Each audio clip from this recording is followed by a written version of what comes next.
தமிழ்நாட்டு மக்களை மதத்தால் சாதியால் பிளவுபடுத்த பாஜக முயற்சிக்கிறது என்றும் அது தமிழ்நாட்டில் தற்போது சாதி ரீதியாக நடைபெறக்கூடிய அந்த விவகாரத்தில் தலையிட முடியாது என்பதால் அதிமுகவை கூட்டணி சேர்த்திருப்பதாகவும் முதலமைச்சர் மு.க.ஸ்டாலின் தற்போது திருப்பூரில் நடைபெற்றிருக்கக்கூடிய விழாவில் பேசியிருக்கிறார். பல்வேறு விஷயங்களையும் அவர் குறிப்பிட்டு பேசியிருக்கிறார். இதுகுறித்து நம்மோடு கருத்துக்களை பகிர்ந்து கொள்வதற்காக அதிமுகவின் செய்தி தொடர்பாளர் திரு வைகை செல்வன் இணைந்திருக்கிறார். அவரிடம் பேசலாம். சார் வணக்கம். வணக்கம்.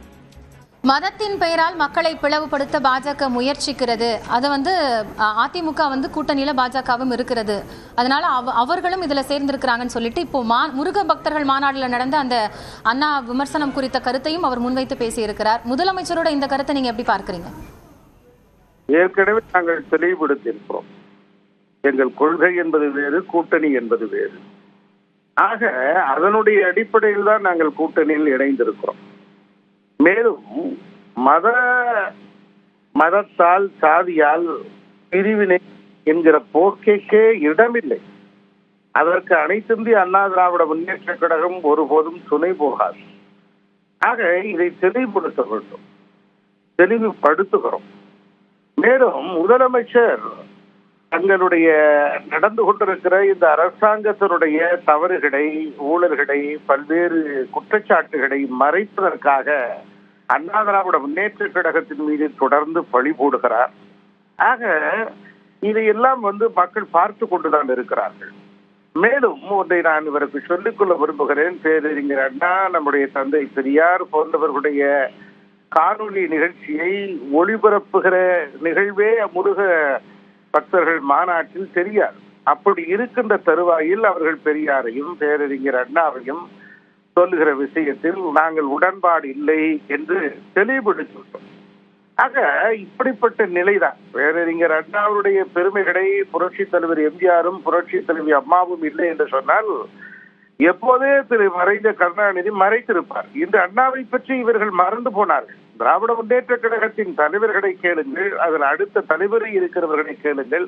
அவர்களுக்கு தலைவராக உதயநிதியைத்தான் சொல்லுவார்களே தவிர பேரறிஞர் அண்ணாவை மறந்து நூற்றாண்டுகளாகிவிட்டது திமுகவில். பேரறிஞர் அண்ணா தோற்றுவித்த கட்சி திராவிட முன்னேற்ற கழகம் என்கிற அடையாளத்தை, அந்த முகத்தை, முகவரியை திராவிட முன்னேற்ற கழகம் எப்போது இழந்து விட்டது. அண்ணாவின் பெயரை தாங்கி கொள்கையிலே, குடியிலே, கோட்பாடிலே, லட்சியத்திலே அண்ணா திராவிட முன்னேற்ற கழகத்தை தொடக்கி வைத்தார் புரட்சி தலைவர் எம்ஜிஆர். அதனுடைய அடிப்படையிலே அடுத்த கட்டத்தை அரை நூற்றாண்டுக்கு அழைத்து வந்தார் புரட்சி தலைவி அம்மா அவர்கள். ஆக பேரறிஞர் அண்ணாவுடைய குடும்பத்திற்கு பேருதவியாக செய்தது அண்ணா திராவிட முன்னேற்ற கழகம். ராணி அம்மையாருடைய துணையாக இருந்தது, தூணாக இருந்தது அண்ணா திராவிட முன்னேற்ற கழகம். ஆக அவர்களுடைய பேரறிஞர் அண்ணாவுடைய நூல்களையே நாட்டுடைமையாக்கியது அண்ணா திராவிட முன்னேற்ற கழகத்தின் ஆட்சி.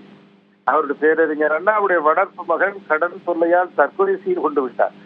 கட்சி தொடங்கிய திராவிட முன்னேற்ற கழகத்தின் தலைவர்கள் இப்போது எந்த நிலையில் இருக்கிறார்கள், எவ்வளவு வசதி வாய்ப்போடு இருக்கிறார்கள் என்பது பேசிக் கொண்டிருக்கிற மரியாதைக்குரிய முதலமைச்சருக்கு தெரியாதா? ஆக அப்படிப்பட்ட நிலையில இருக்கிறவர்கள் அண்ணாவையும் பெரியாரையும் தூக்கி சுமக்கிறார்கள் என்பது வேடிக்கையான விஷயம். பேரறிஞர் அண்ணாவையும் தந்தை பெரியாருடைய கோட்பாடுகளையும் எப்போதுமே மார்பிலும் தோளிலும் தூக்கி சுமக்கிற இயக்கமாக அண்ணா திராவிட முன்னேற்ற கழகம் இருக்கும். அதனுடைய அடையாளமாக, அங்கீகாரமாக, முகமாக, முகவரியாக அண்ணா திராவிட முன்னேற்ற கழகம் இருக்கும். அப்படி இல்லை என்று சொன்னால், அப்படி ஒரு சூழ்நிலை இல்லை என்று சொன்னால் அந்த இடத்தில் அண்ணா திராவிட முன்னேற்ற கழகம் எப்போதும் இருக்காது, எப்போதுமே தன்னுடைய கொள்கையிலிருந்து வலுவாது என்பதைத்தான் திட்டவட்டமாக தெரிவித்துக் கொள்கிறோம். வைகை செல்வன் இணைப்பில் உங்களுடைய கருத்துக்களை பகிர்ந்து கொண்டமைக்காக